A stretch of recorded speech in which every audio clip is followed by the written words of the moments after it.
तो साथियों, अभी हम लोग जो है माँ मंदाकिनी गंगा के किनारे हैं, तट पे हैं। माँ मंदाकिनी का यहाँ पर जो उद्गम है वो कल-कल छल-छल करता हुआ यहाँ से माँ संगम के लिए जाता है, प्रस्थान करता है। तो यहाँ पर महाराज जी हैं, संत की कुटिया है यहाँ पर, और इस समय जो है रसोई में यहाँ पर ठाकुर जी का प्रसाद बन रहा है। देख रहे हैं कि यहाँ पे चूल्हा महाराज जी का है, यहाँ पे उन्होंने जला रखा है, ऊपर उनका कुछ प्रसाद चढ़ा हुआ है, और साथ ही वो यहाँ पर कुछ और भी जो है साग सब्जी यहाँ पे काट रहे हैं। महाराज जी, आज क्या ठाकुर जी के प्रसाद में है, क्या बना रहे हैं? आज खीर जी, टिक्कर सब्जी जय हो बस। जी। तरह जो है का नाम को जब भगवान वन को जाने लगे तो दशरथ जी तो बोल नहीं रहे थे।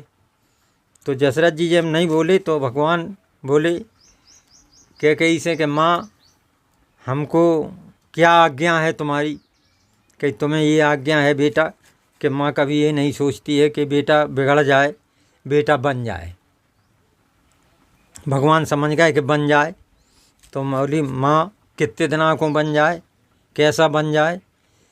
कई 14 साल के लिए, 14 साल के लिए बन जाए। तो उनने सिरोधार कर ली आज्ञा। बोले ठीक है।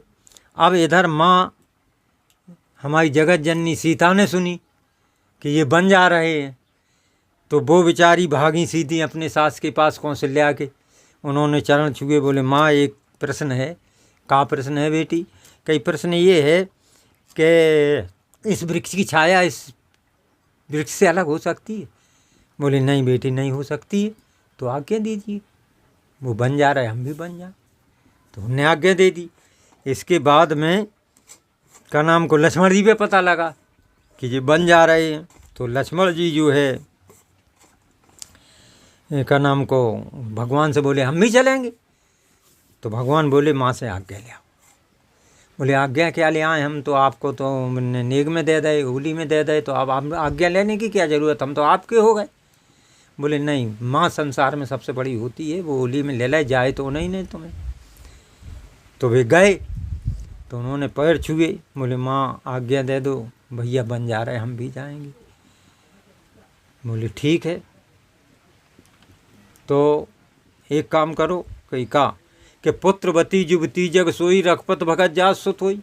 अगर तुम्हें उनसे प्रेम है तो प्रेम से जाइए आप, कोई दिक्कत नहीं है। ना तुर भल बांझ बयानी, रघुपत विमुख सुत हित कर जानी। अगर जिस माँ का पुत्र जो है राम का भक्त नहीं होता है तो वो अगर पैदा ही ना होवे, बांझ ही बनी रहे तो साजिए। इसके बाद में का नाम को फिर उन्होंने कहा सुमित्रा ने कि तुमरे हित राम बन जाई और कछु कारज नाही। तो लक्ष्मण जी बोले मैया हम काय को, हमारे कारण काय को जा रहे हैं? कहीं तुम्हारे कारण जा रहा है कि पूर्व जन्म की कथा है, आपसे ऐसा अवतार हो, पृथ्वी का भार आप धरे हो, पृथ्वी का भार उतारने के लिए वो वन को जा रहे हैं। कहीं तो माँ फिर का नाम को अब नेक वाली बात आ जात है। तो नेक वाली बात ऐसी है कि जब सीता जी की विदा हुई तो सीता जी जो है बैठी थी, तो जनीमान से मोचायन कर रही थी। तो कैकेयी ने कनक भवन मोचायन कर दो, चूड़ामणि कौशल्या ने कर दी। अब मैया के पास तो कछु है तो नहीं। तो उन्होंने क्या किया कि लक्ष्मण जी खड़े थे, सो उठा के मैया की गोदी में धर दे। बोले हमारे पास जो ही चीज़ है ले जाओ तुम। तो कहीं नेग में दे दे, हम कहीं के तो हम वैष्णव दे रहे थे और आप चले जाओ उनके साथ। तो लक्ष्मण जी सीता जी तीनों यानी वहाँ से अयोध्या से चलते हैं। तो उन्होंने कहा था कि वन भागी और अवध अभागी, जहाँ नित रामचरण अनुरागी। जाइए आप, जहाँ अवध है, जहाँ राम लक्ष्मण सीता हैं वहीं अवध है। आई समझ में? चाहे वो जंगल में रहें चाहे यहाँ रहें, और यहाँ अवध नहीं है जहाँ राम नहीं है। तो वो चले गए। अब इसके बाद माँ सुनीता उत्तान पातन की 2 पत्नी थीं। उन्होंने जो है सुनीता के विनीता के कहें उसको वन में निकाल दिया था। तो उनके वो ध्रुव हो गए थे। एक दफ़े राजा शिकार खेलन गए, रात में वहीं रुक गए। तो उनने कटारी और वो धल रही थी कि कोई ये ना कहे कि ये ध्रुव कहाँ से आया है। तो ध्रुव पैदा हो गया। तो एक दफ़े खेलते खेलते माँ की पिताजी की गोद में बैठ गया। तो सुनीता की माँ सौत विनीता आई, तो उसने पकड़ के उसको फेंक दिया। तो रोता रोता घर आया, 5 साल का बालक। माँ ने कहा माँ ऐसी ऐसी बात है, विकट्टी तपस्या करो, तुम इस गद्दी लायक नहीं हो अभी। तो वो बेचारी माँ बोली ठीक कहा है बेटा, जाओ तपस्या करो तभी राज्य मिलता है, बिना तपस्या के राज नहीं मिलता है। तो उन्होंने जो है का नाम को 5 साल का बालक को दे दिया, चला गया। कहाँ धूल में खेलने वाला 5 साल का बालक एक बार के लिए जा रहा है तपस्या के लिए। तो भगवान को सबको वो लगी, तो उन्होंने कहा नारद से कि जाइए इनको समारो किसी तरह से, 5 साल का बालक क्या तपस्या करेगा। तो नारद जी आए, तो उत्तानपाद से कही कि ये बुड्ढे, तू 60 साल का गद्दी पर बैठा है, तेरा बालक 5 साल का वो खेलने जा रहा है, तपस्या करने जा रहा है। तो बोले नारद, उत्तानपाद बोले रोकें कि हम क्या करें। कही तो फिर बस वही भाई के 2 जने गए, तो कही ध्रुव से कि लौटो भाई, तो वो नहीं लौटे। तो नारद ने उनको दीक्षा दी, द्वादश मंत्र अक्षर को मंत्र दिया और उनको इंतजाम कर दिया, ध्रुव चले गए।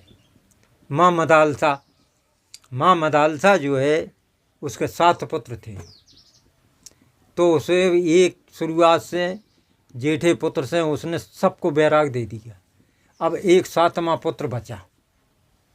तो राजा बोले रानी तुम सबको बैराग दिए जाती हो, इस राजपाट का क्या होगा। बोले वो अच्छा नहीं दे रहे हैं, तो राज नहीं दो, एक कागज़ में लिख के बाएं में बांध दो कि बेटा कष्ट पड़े तो जो कागज़ पढ़ लियो तो इन्हें बांध दो। अब युद्ध हुआ, तो युद्ध में क्या हुआ कि वो युद्ध चलते चलते वो हारन लगो। तो बा ने सोची कि माँ ने यहाँ एक कागज़ बांधा हो तो बाएँ तो पढ़ लें हम एँच के, तो जैसे ही एँच के पढ़ो तो वहाँ में बैराग लिखो। तो बेहाल की हाल वही कागज़ बा के फेंक के दो दुश्मन के, भाई बैराग होगा उन्हें बैराग होगा। तो ये 3 मातन की कथा है भैया, शॉर्टकट में हमने सुना दी तुम्हें दादा। इन 3 माताओं ने जो है अपने पुत्रों को भगवान की ओर ढकेला। बस अब महाराज जी क्या सीख मिलती है ऐसे इस कथा से, क्या सीख? इस कथा से ये सीख मिलती है कि प्रभु की ओर स्पष्ट कथा कह रही है, पुत्रवती जुबती जग सोई रघुपत भगत जात सुत होई। अरे वही माँ इस संसार में कहलाने योग्य जिसका पुत्र भगवान का भक्त हो। ना तो बलवान बयानी रघुपत विमुख सुत कट जानी। अगर वो वैसे पापी दोषी को जन्म देती है तो वो पुत्र माँ कहलाने योग्य क्या, वो नहीं है माँ कहलाने योग्य। हाँ, तो ये सीख मिली है इससे तो कि भगवान का भक्त होना चाहिए। बस जो थोड़ा सी के उनने दे दी का नाम को कि हम पढ़ाई कराएं जो कराएं, उनने अपने मन की विदा शादी करी, शराब पी ली, जुआ खेलो, क्या ये पुत्र है क्या। माता पिता को नरक में ले जाए, अपन नरक में जाए। हाँ, त्रिया पछता थे दुष्टपति पाए से, माता पछता थे कपूत पूत जाए से, लक्ष्मी पछता थे कुकर्मी के घर जाए से।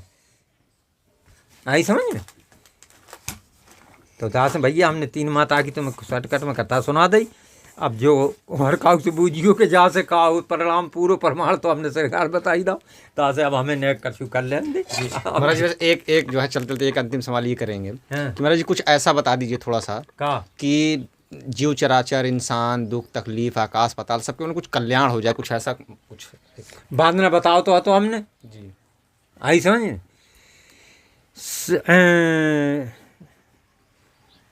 दद्र शरम दद्द सामान सख दुख जग नाही और संत मिलम सन जग सुख नाही। ले 2 चीज़ में हमने बता दो तो आपको बहुवेरा बताओ तो हमने कि जो गरीबी होती है, दरिद्रता होती है संसार में, उसके समान कोई दुख नहीं होता है। और संत मिलन के जो मिलता है, संत में रहता है, उसके कोई सुख नहीं, उसके मुकाबले कोई सुख नहीं है। 2 ही शब्द में हमने बताओ तो आपको। और आप कह रहे कि जीव तो है, आई समझ में। सब मम प्रिय और सब मम उपजाए, और सबसे अधिक मन वो भाई जो प्रभु ने कही है जब बात को। क्यों कि मनुष्य में जो है विशेष ज्ञान है, और ज्ञान के विपरीत चलता है तो वो मनुष्य नहीं है, राक्षस है। हाँ, बुद्धि दई ज्ञान दो सब दो, भगवान ने जो कछु है मनुष्य देह में सब दे दिया। हाँ ठीक। तो ये संत प्रभु थे, महाराज जी थे, थोड़ा सा रसोई में हैं अभी, तो महाराज जी की जो है वो ठाकुर जी का प्रसाद बन रहा है, उनको वो करना है। तो महाराज जी से फिर भी हम लोग अगली बार भी संत दर्शन लगातार जारी रखेंगे, करते रहेंगे, महाराज जी से आशीर्वाद प्राप्त करते रहेंगे समय समय पे, और आप लोगों को भी दर्शन कराते रहेंगे। तो फिलहाल इस कड़ी में इतना ही, अगली बार फिर मिलेंगे किसी अन्य वीडियो पे। नमस्कार, जय हिंद, जय श्री राम।